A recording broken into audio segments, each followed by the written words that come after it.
Boa noite, meus queridos, bem-vindos a mais um Satsang. Estão me ouvindo bem? O áudio tá bom? Tudo tranquilo? Ok? Beleza, Vitor? Então, hoje, o nosso tema é o que significa aproveitar a vida. Então, é um tema, né, que traz um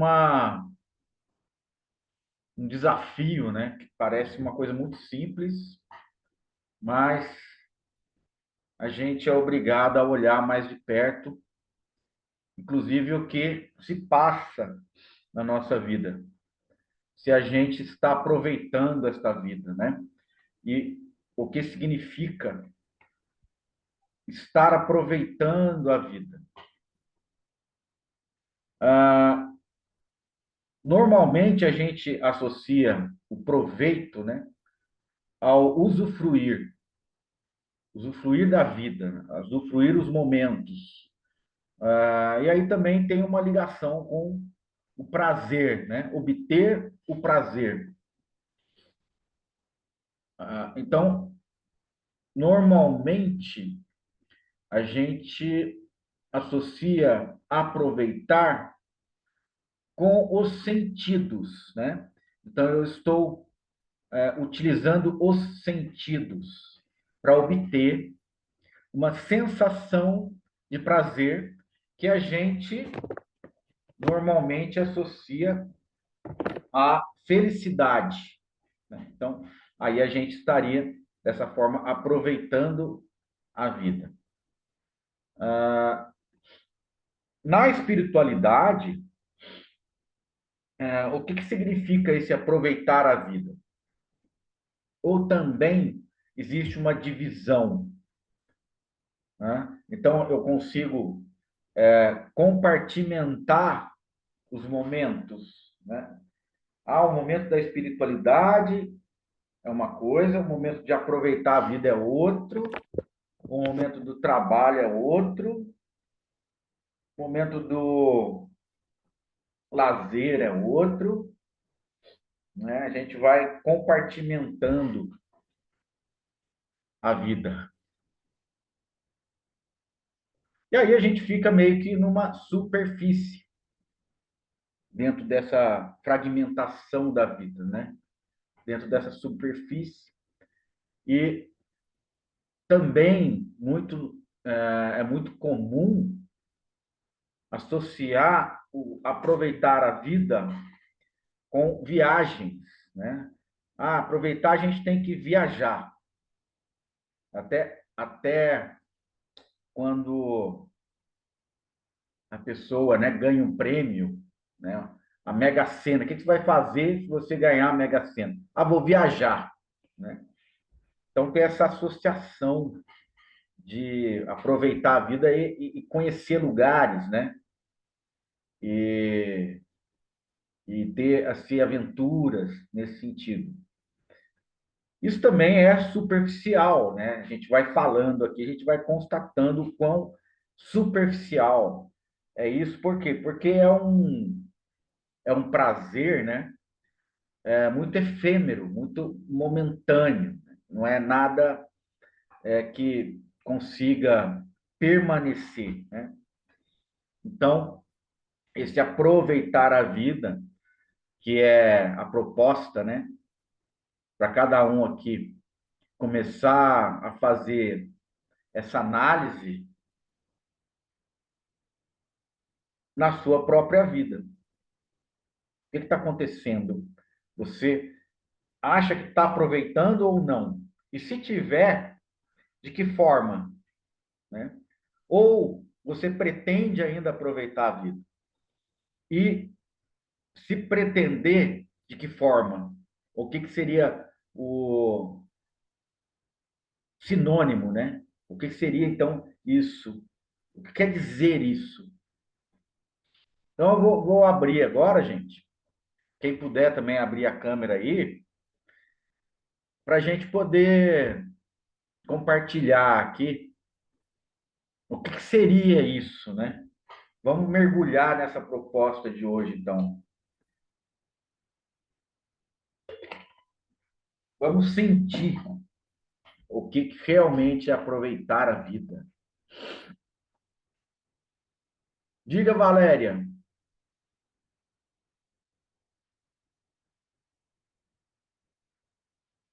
Quer falar, Valéria? O que que é aproveitar para você?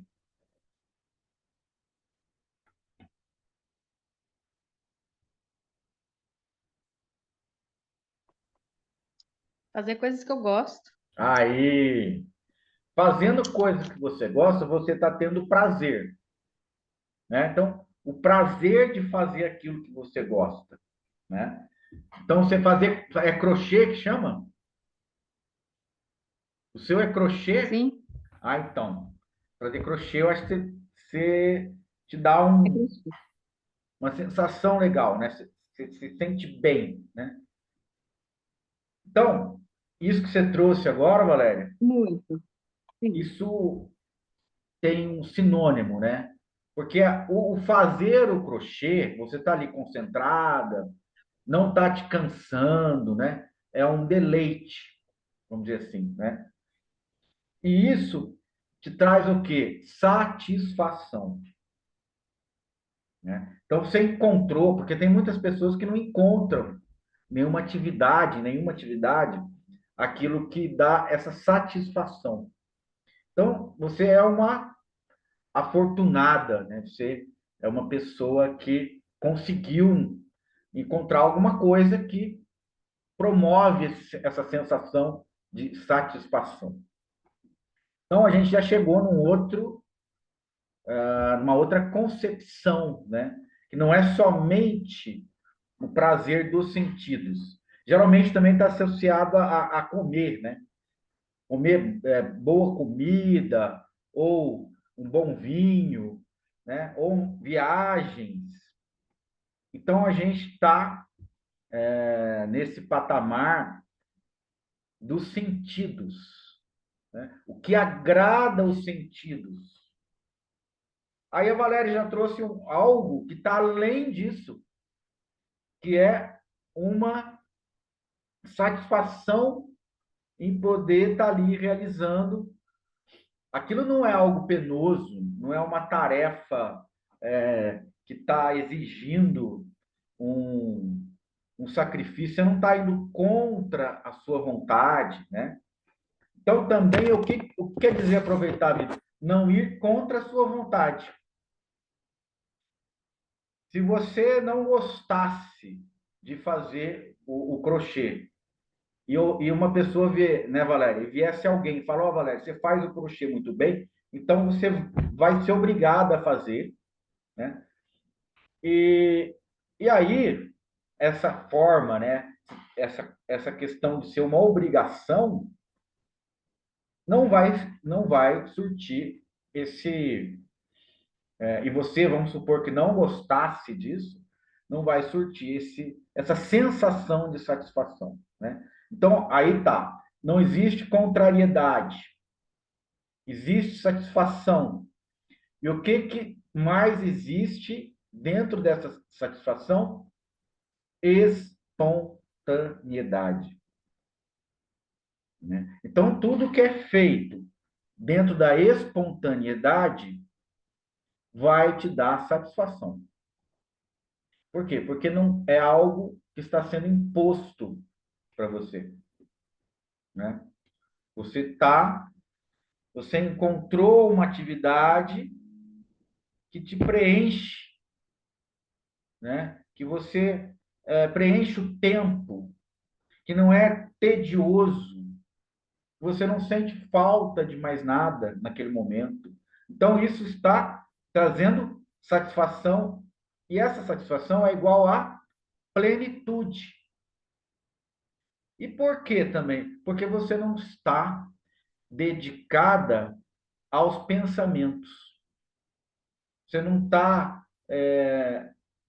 ruminando, né? corroendo, trazendo, remoendo, né? Melhor dizendo, trazendo temas, por que que é isso, por que que é assim, por que que não é assim, né? Ou seja, você não está envolvida com os condicionamentos. Por quê? O pensamento tem origem nos condicionamentos, né? E principalmente no condicionamento do medo. Então, a gente está com medo, a gente está receioso, preocupado. E aí o medo vai paralisando você. E isso quer dizer o quê? Insatisfação. Quer dizer o quê? Sofrimento. Então, a gente pode entender, né, já nesse momento, que a satisfação ocorre quando não há preocupação, ou seja, expectativa com o que vai acontecer ou vai deixar de acontecer. No momento em que você cria a expectativa, atrelando o seu interesse ao que há de acontecer ou o que não há de acontecer, isso causa uma tensão. E a tensão traz uma contração. Isso já é resultado do medo, né? Isso gera o quê? Uma ansiedade, porque eu não sei o que vai acontecer. Então, eu não sei se eu estou em risco. Eu não sei se alguém que eu gosto está em risco. E se não der certo, né? Então, é a dúvida. Então, traz essa dúvida e dentro dessa dúvida o medo se instala, né? E aí, isso não vai te trazer, de modo algum, né, nenhum tipo de satisfação ou plenitude, né? Então já dá para a gente começar a trabalhar isso, né? Começar a viver mais. Então eu estou chamando a atenção da experiência direta, tá? A experiência direta de cada um de vocês. Quando eu estou falando justamente para vocês fazerem uma associação aí na vida de vocês, o que gera essa satisfação. Isso para a gente iniciar o satsang, para a gente poder caminhando junto e aprofundar, né? Aprofundar mais o quanto for possível. Mas então aí a gente vai verificar com vocês o que seria aí. A Valéria já trouxe, né? Já trouxe esse exemplo, né? E o que seria agora um outro tipo de exemplo que vocês conseguem distinguir aí, ó. Quando eu estou falando, o Maurício está falando, tem aqui aquilo que eu sinto, que me faz bem, né? Aquilo que me dá, entre aspas, prazer no início, porque o prazer ainda é efêmero, né? E aí a gente está sedimentando, né, uma sensação mais duradoura, no sentido desse proveito, né? De sentir-se bem. Sentir-se bem é sentir-se acolhido, sentir-se tranquilo, tranquila. Não ter, então, aquela sensação do, do estranhamento, da insegurança, né? Então, como a gente está falando aqui, ultimamente nos satsangs, isso tem muito a ver com a sensação de segurança. Você se sentindo seguro ou segura, o medo já não está aí atuando, né? Não existe mais a sensação de ameaça, a sensação de desamparo. Então, não tem essa. Isso é um elemento importante para a gente estar dentro dessa intenção de aproveitar a vida, um elemento importante é a ausência da insegurança. Algo promove a segurança. Então, dentro dessa segurança, você começa a. Fala, João, boa noite.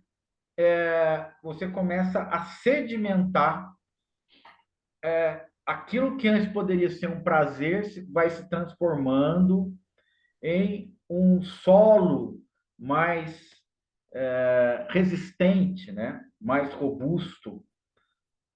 Estou fazendo essa analogia do solo, porque você tem chão, entende? O proveito da vida está ligado ao chão, porque tem a expressão também de quando você está sofrendo ou em desespero, existe a expressão, eu fiquei sem chão, né? Então, isso quer dizer, eu fiquei sem referência, eu fiquei desestabilizado, eu perdi a minha sustentação.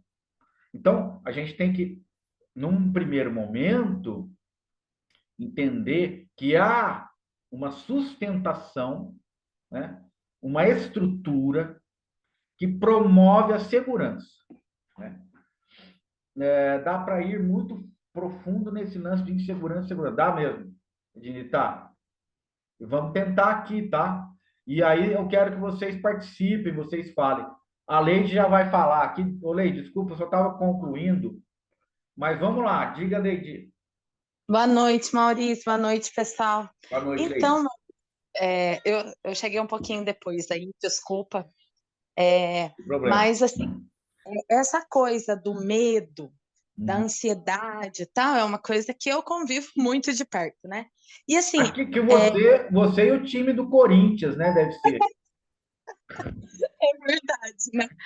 Mas assim, tem intensidade gigantesca nisso, né? E, assim, engraçado, que eu tô te ouvindo dizer assim, e tô pensando, sabe? Talvez, assim, na minha vida, né? Agora melhorou um pouquinho, Leite, mas está cortando o som, tá? Agora tá melhor? Acho que você tem que aproximar mais um pouquinho. Diga. Tá melhor? Agora tá. Essa coisa da ansiedade, do medo, da insegurança, talvez seja isso na minha vida, né? No meu caso, que me faça querer viver com mais intensidade e tentar ser mais feliz ainda nos momentos que eu tenho, sabe? Exatamente pelo fato de eu saber que eu vivo algo diferenciado assim das pessoas, entende? Eu falo isso em relação à minha filha mesmo, em relação à minha família, né?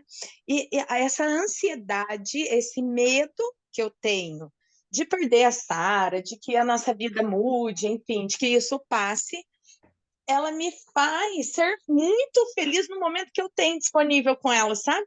De viver intensamente a vida. Eu acho que isso é uma das coisas que me move para aproveitar mais, nesse caso, entendeu? Então, mas veja, você traz que o momento em que você é mais feliz e aproveita mais são os momentos que você está com a Sara, é isso? Não, eu digo assim, no geral, sabe? Eu acho que o tempo todo eu sempre estou na ansiedade, no medo de perdê-la, você está Certo. entendendo? Tô. E isso me faz viver intensamente cada momento e ser muito feliz do lado dela em cada momento.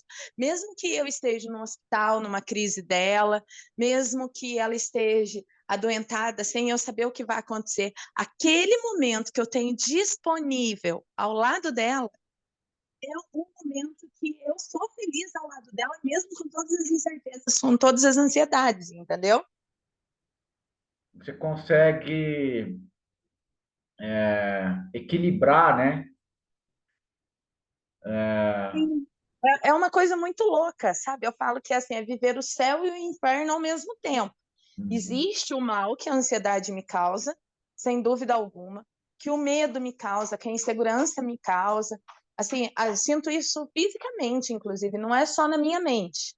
Mas a intensidade que isso me traz para o amor, Uhum. sabe, para a doação, para o viver ali, ela é muito grande. Ela não tem preço. Eu não consigo explicar, verbalizar para vocês qual é essa sensação, entendeu?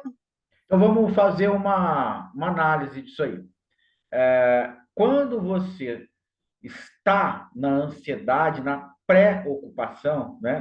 Na preocupação, você está alimentando pensamentos de medo. Concorda? Vamos fazer uma divisão, tá? Nessas duas Concordo, situações que concordo. você me trouxe. Então, vai. A primeira situação. Você está alimentando pensamentos de medo. Por quê? Porque existe aí um condicionamento. Isso que eu quero que você entenda. O que que é condicionamento?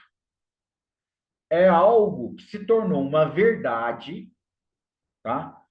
Mas no fundo é uma crença, não é uma verdade. Por exemplo, existe a morte. Então você tem medo que a Sara morra. Então você passa a entender que a morte é uma verdade absoluta.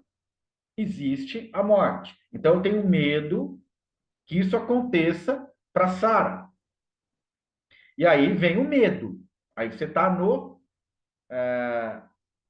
padrão do medo, da insegurança, da contração, da ansiedade que você mesmo falou, né? Então, se observa que quando você se vincula a esses pensamentos, o medo começa a acontecer, mesmo porque você não duvida do fato da morte, mas na verdade é uma crença que foi implantada em você. Então, todas as crenças são implantadas em nós porque não vieram, não são originárias nós.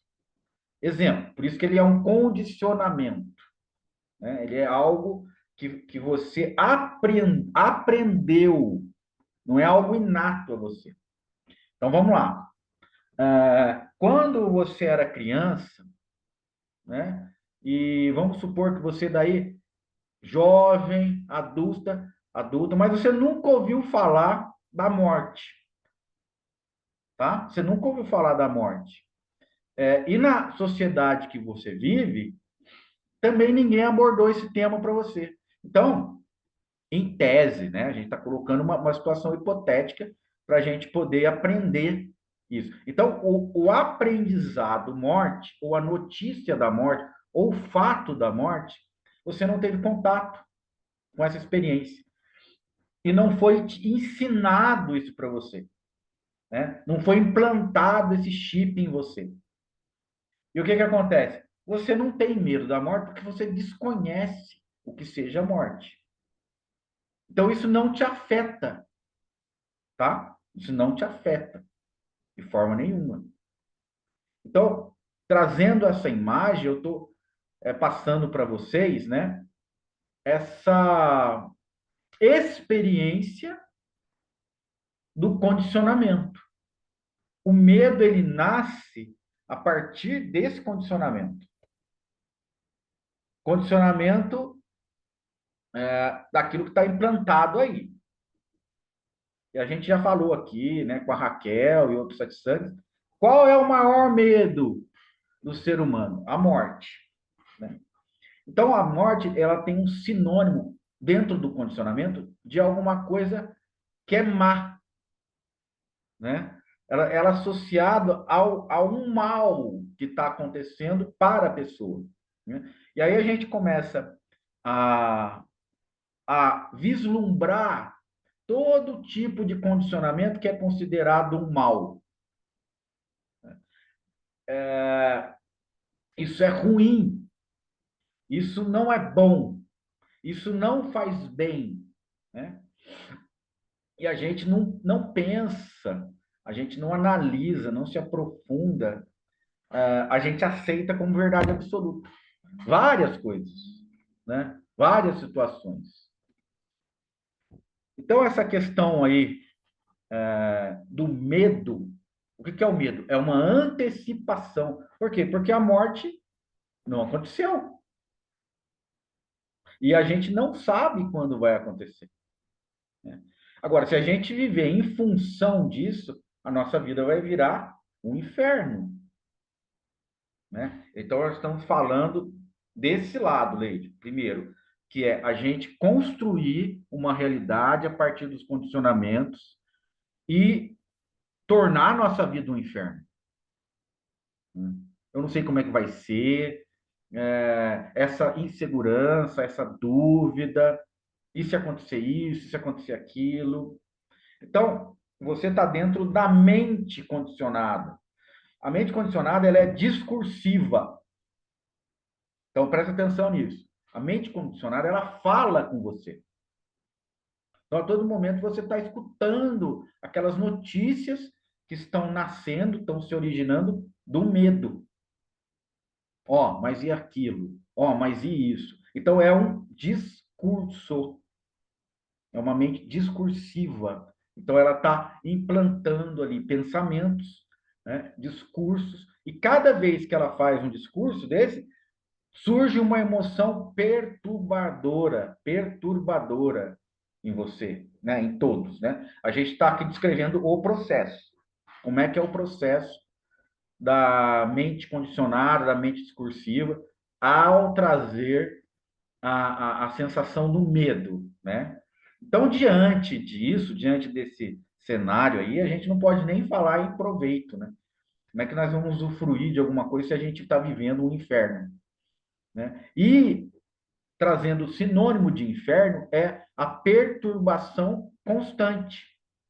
Você não tem um espaço onde você possa usufruir, respirar, aproveitar alguma coisa. E isso é construído a partir dessa mente que se preocupa com algo que não aconteceu. Tá? Vocês estão entendendo que não aconteceu e o medo se origina da possibilidade de acontecer? Possivelmente será uma realidade, ainda não é. Então, é uma tortura. E diante da tortura, né, ou durante a tortura, não existe condição ou espaço para usufruir nada. E a gente tem que olhar para isso de uma forma muito direta. É isso que acontece na gente, né? Aí, quando você tá com a Sara e tá ali inteiramente dedicada a ela, você, Lady, desaparece.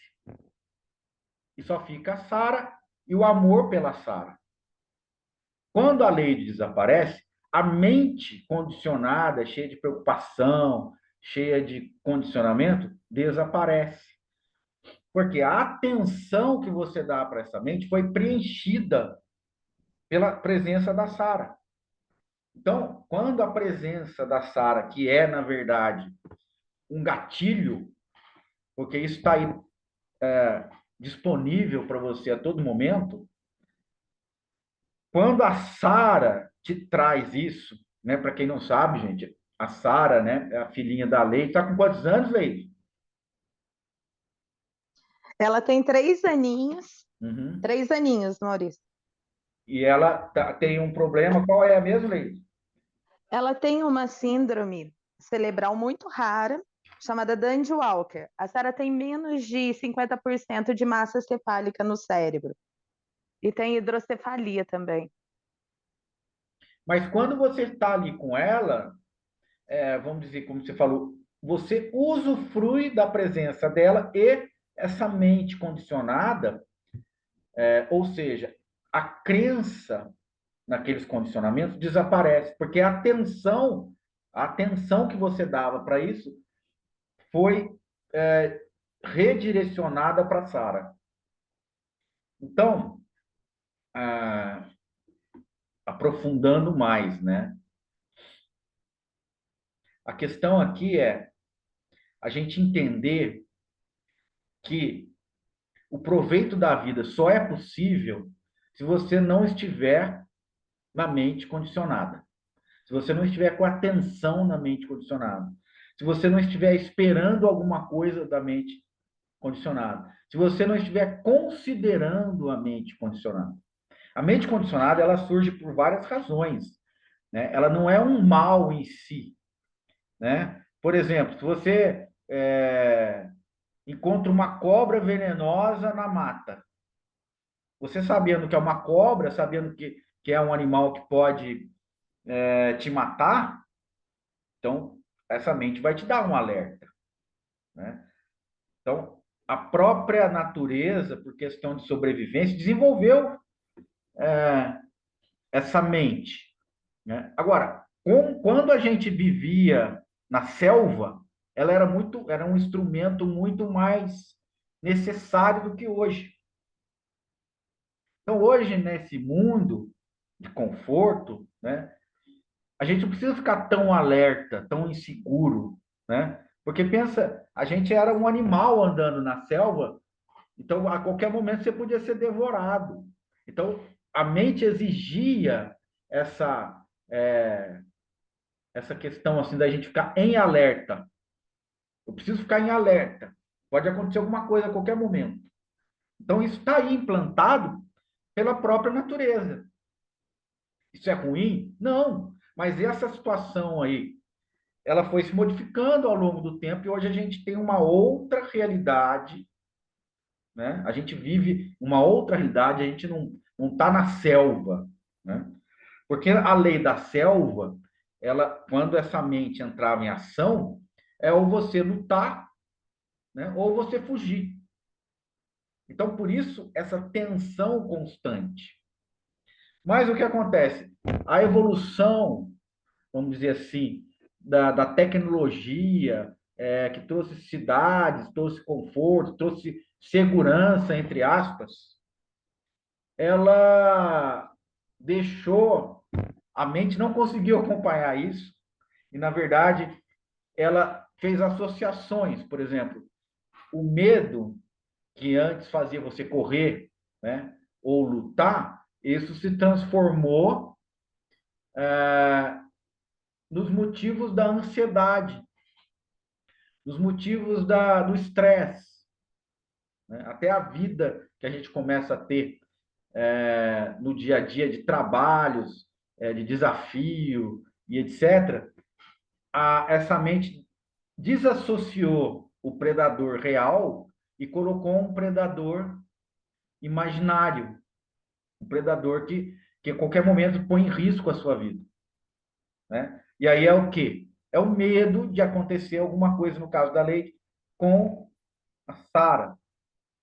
Isso começa a ser implantado ali, né? Por quê? Porque a Sara tem uma grande importância na vida da Leide, a gente está entendendo tudo isso, mas aí existe uma forma de conceber o que é a Sara. E aí entra nos condicionamentos. O que é cada pessoa que você conhece para você? Né? É o corpo? A pessoa é o corpo? Né? O corpo da pessoa é a pessoa? A voz é a pessoa? Né? A presença é a pessoa? É possível perder essa pessoa?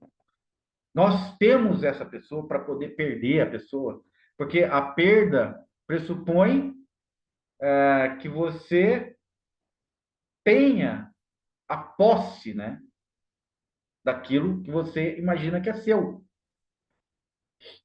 Então, vamos também explorar a ideia de posse. Você tem a sua casa. Você pode perder a sua casa? Pode, né? Dar um terremoto, alguma coisa, ou um incêndio, alguma coisa. Você perdeu a sua casa, né? Aonde está a ideia de posse? Na mente também, né? Ela desenvolveu essa ideia de posse. Então, a gente normalmente tem a posse de pessoas. Então, é a minha mãe, é o meu pai, é o meu irmão, é o meu filho, é a minha filha, é o meu marido, né? Então, essa ideia de posse, ela também começa a criar um condicionamento de responsabilidade, uma relação afetiva, e também você pode aí desenvolver um medo, porque eu desejo que a minha posse continue, né? Eu não quero perder essa posse. A posse é sobre o quê? Então, a posse é uma ideia, né? Eu não tenho a posse do corpo, eu não tenho a posse da pessoa, tá? Então, por essa descrição que a gente está fazendo, essa investigação que a gente está fazendo, a gente já vê que é muito complexo, que essa mente ela é muito complexa, ela é muito embaralhada, né? Ela começa a misturar valores, ela cria valores no sentido também de ser implantada informações, condicionamentos, e a gente vai, essa mente, né? Ela vai criando uma grande confusão, um grande caos. Por quê? Porque ela está refletindo o mundo exterior interpretado. Ela não reflete somente o mundo exterior. Ela nomeia coisas, ela cria relações, né? Então, existem pessoas mais próximas de nós, existem pessoas mais distantes de nós. As mais próximas são amadas, as mais ou menos distantes são consideradas, e as totalmente estranhas, nós somos indiferentes, né? Isso é verdade. Agora, o ser humano, né, a cada pessoa humana, tem a mesma forma, a mesma natureza, a mesma origem, seja lá qual ela for. Não dá nem para a gente saber. Mas existe algo que é comum, né, na raça humana, né? Então, a gente pode dizer, eu amo todas as pessoas? Não.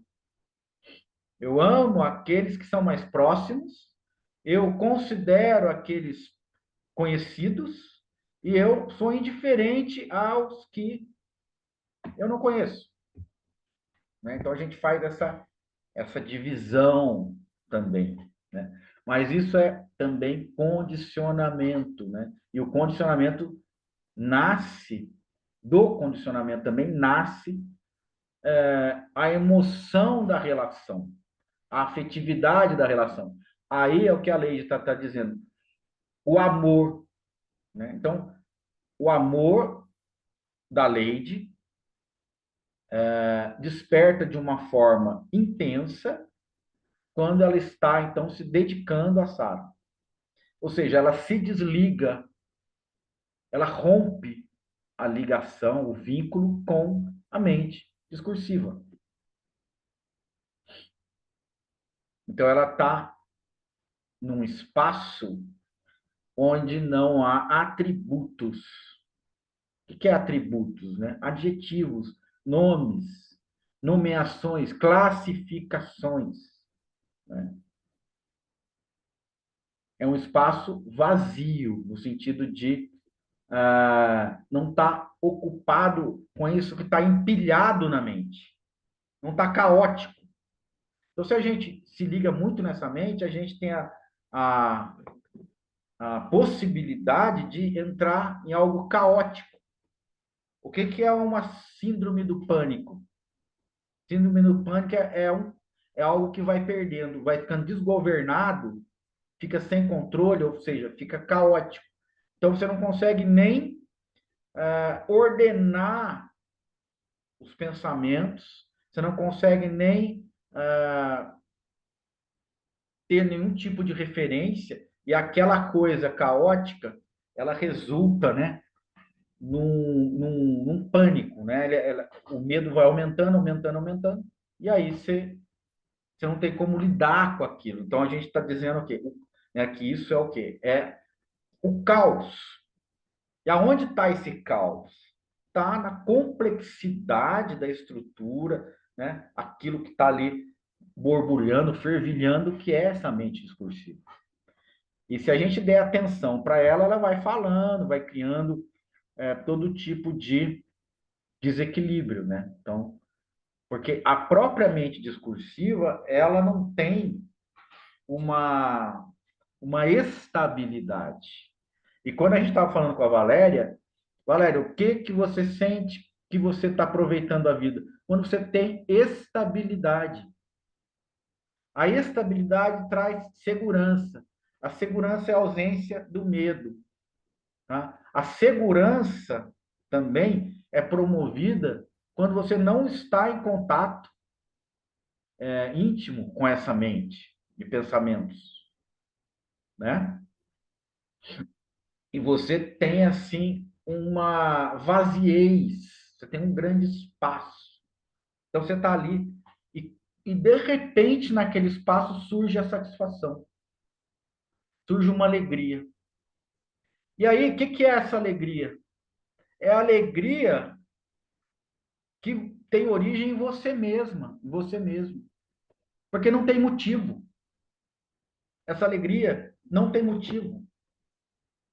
É porque você conseguiu se manter espaçoso, você conseguiu se afastar do caos, você criou um espaço que é preenchido por esse tipo de alegria sem motivo nenhum. Você permite que essa alegria aconteça, porque ela é espontânea. Então, a satisfação, ela é espontânea. A alegria, ela está na espontaneidade, tá? E aí eu queria trazer hoje, fazendo um link que eu considero Cristo, né? Aqui eu queria deixar claro, né? Não é um Cristo aqui que a gente está trazendo como algo assim doutrinário, né? De uma religião determinada, né? Ou algo místico, mas é um ensinamento da experiência direta que Cristo está dando. E eu estou considerando Cristo como um grande mestre, tá? Então, estou querendo fazer assim, esse esclarecimento para a gente não misturar, né, a figura de Cristo como algo pertencente a uma religião exclusiva, etc. Não é isso. Né? Aqui, Cristo está sendo considerado um grande mestre. Né? Então, o que, que esse grande mestre ele nos traz? Deixem vir a mim as crianças e não as impeçam, pois o reino dos céus pertence aos que são semelhantes a elas. Então, ó, vamos prestar atenção nesse final. O reino dos céus pertence aos que são semelhantes a elas. O que quer dizer isso? Não são crianças, não são infantilizados, são pessoas maduras, né? São pessoas que tiveram várias experiências, são pessoas que sofreram, são pessoas que cresceram. Mas onde está a semelhança dessas pessoas com as crianças? A mente da criança, a mente da criança é vazia, no sentido de não estar condicionada.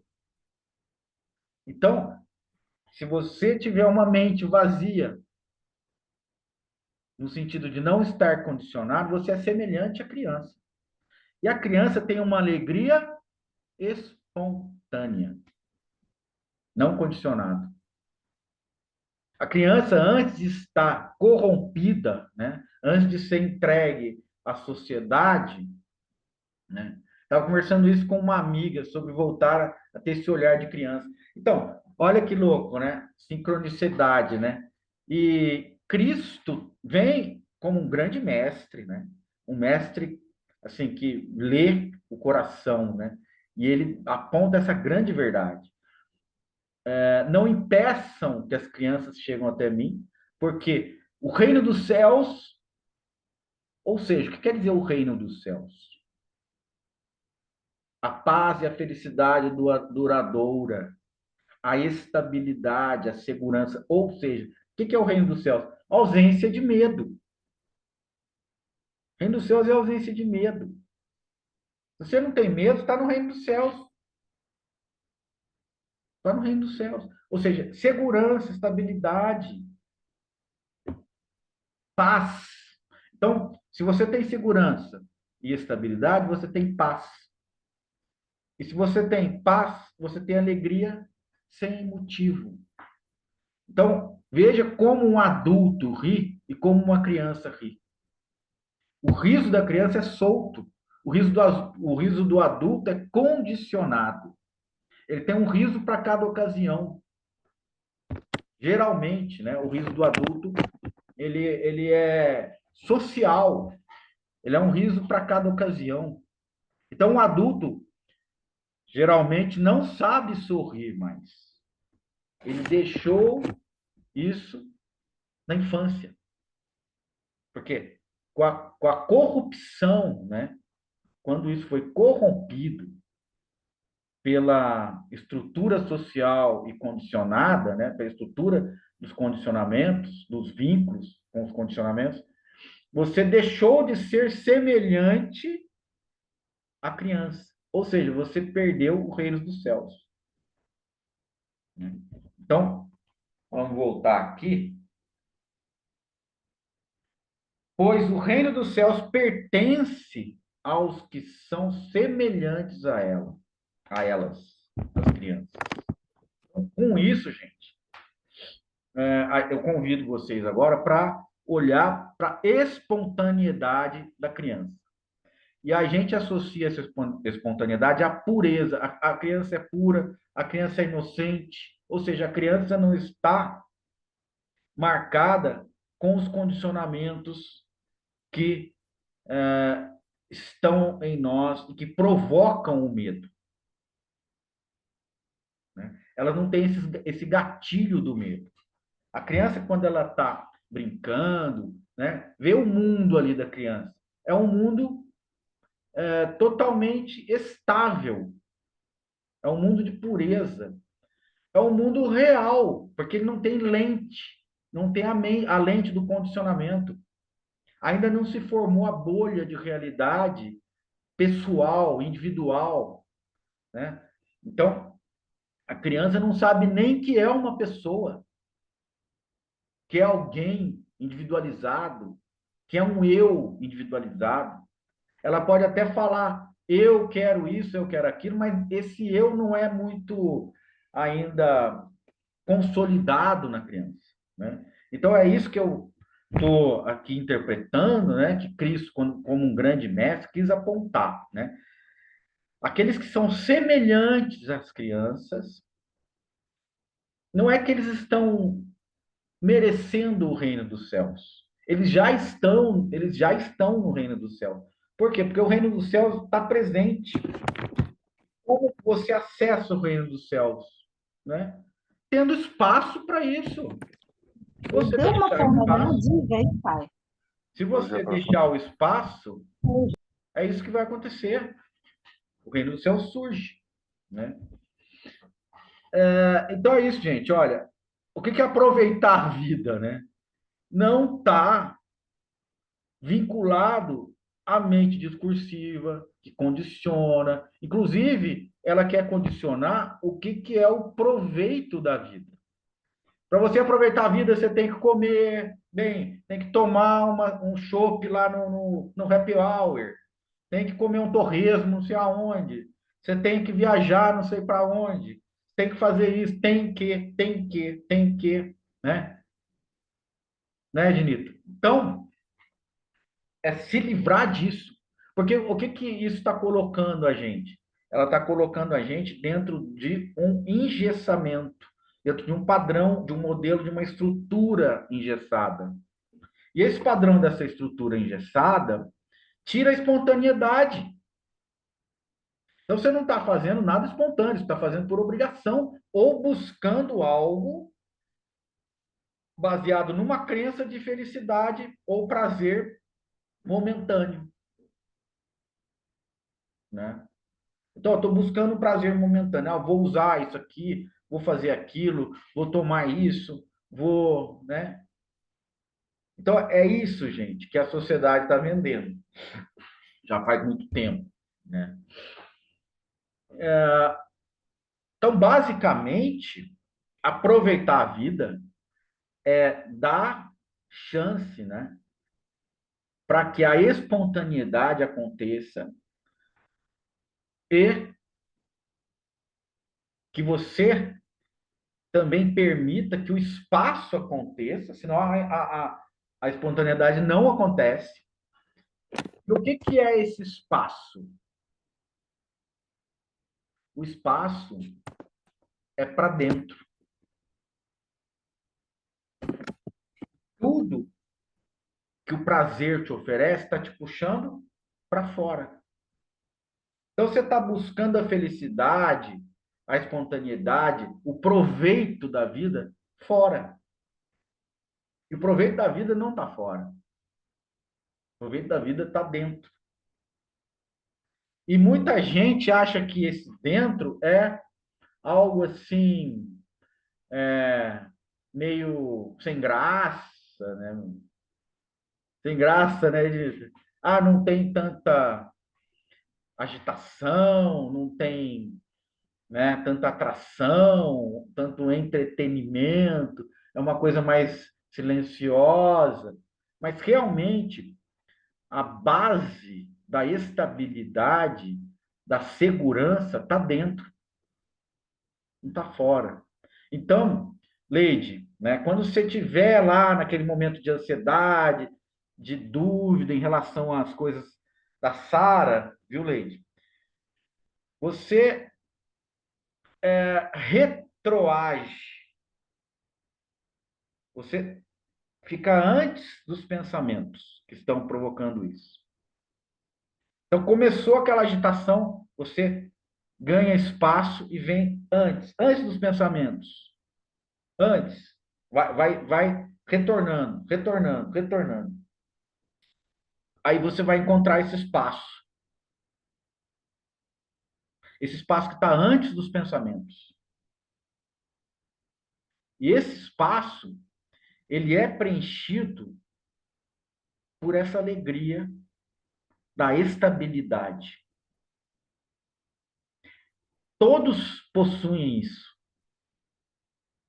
Tá? Então, aí a Sara nunca vai morrer. A Sara não tem essa doença. Você acha que ela tem. Né? Então, tudo aquilo que o mundo está mostrando para você deixa de ser verdade. Porque a verdade única está dentro. E isso que está dentro é silencioso, é seguro, não se move. Tá? Então, por isso não se mover, isso não muda. Então, essa força, esse poder que Cristo fala também muitas vezes, né? Construa a sua casa na rocha e não na areia, porque a areia muda constantemente. Né? O que ele está falando? A areia é o quê? O mundo. As coisas que estão fora. O que é a rocha? A rocha é aquilo que está dentro, antes dos pensamentos. O pensamento também está fora. Porque o pensamento, apesar da gente achar que acontece dentro, não, ele acontece fora.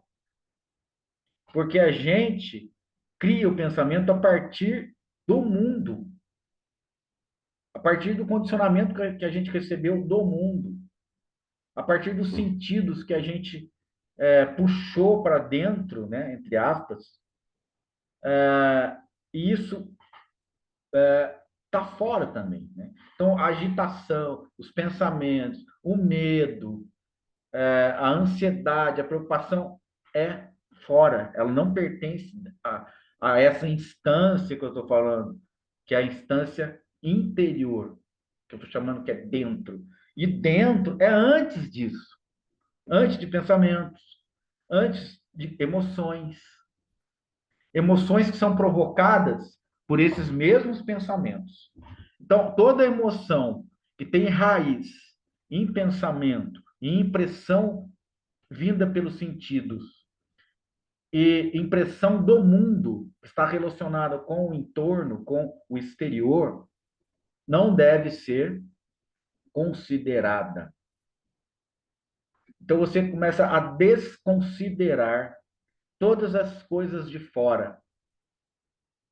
E aí, naturalmente, Leite, vai nascer em você uma segurança que já está aí.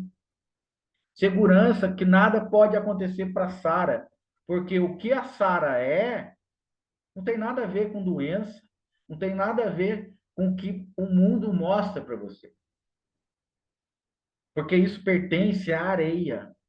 A areia vai mudando, a areia vai criando dúvida, a areia vai criando insegurança, a areia vai criando medo. Por que medo? Porque você não sabe o que vai acontecer depois. Você tem medo da mudança. E quando você está no interior, que eu estou chamando dentro, não tem mudança. A Sara vai ser sempre a Sara. Você vai ser sempre você. Você sempre vai estar junto com a Sara, porque nós estamos conversando e tratando e apontando a essência. Nós estamos apontando dentro, e dentro não muda. Né? O Nisargadatta, que é um mestre que eu gosto muito, né? Ele tem uma frase muito bonita, que é isso que eu quero dizer para vocês, né? Eu sou anterior a tudo. Então, ele descobre a instância daquilo que não muda, aquilo está sempre em paz, a instância da estabilidade, a instância da segurança, né? E é essa instância que é dita, né? Também, hoje eu estou meio inspirando assim, na parte cristã, né? Que é também uma tradução disso, que é Deus é meu pastor e nada me faltará. O que é esse Deus? É dentro. Por quê? Porque dentro nada te falta. E o que quer dizer o pastor? Que eu tive, assim, uma informação sobre esse salmo, né? Que o pastor é aquele que, por onde ele passa, as ovelhas têm a segurança, sentem a segurança de passar. Então, o pastor é o que mostra o caminho seguro.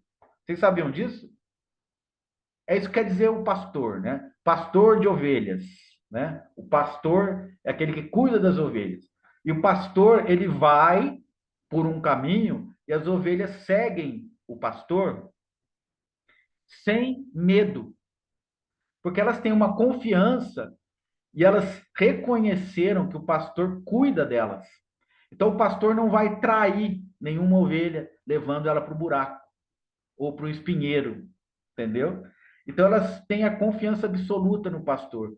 E onde o pastor passa, elas vão atrás sem duvidar do caminho. Então, por isso, o Senhor é o meu pastor. Por onde ele vai, eu sei que eu vou e não vou me ferir, né? Não vai acontecer nada comigo. Eu estou seguro, segura, né? Por onde ele vai, eu estou seguro. Agora, a imagem que eu estou trazendo desse pastor ou do próprio Deus a gente pode substituir por interior, né? Se eu estou em meu interior, eu não busco nada do mundo, então eu estou pleno, eu estou seguro e nada me faltará aqui nesse interior, porque eu não tenho nenhum sentido, nem sensação de falta, de ausência, porque tudo está preenchido com isso que está aqui disponível, que é a estabilidade do interior. No interior, nós estamos totalmente seguros. Nada nos faltará.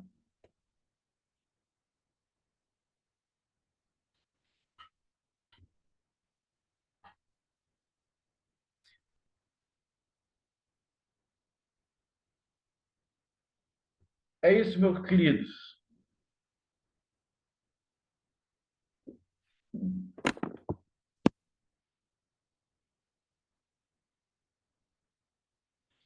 Algo a falar, algo a dizer?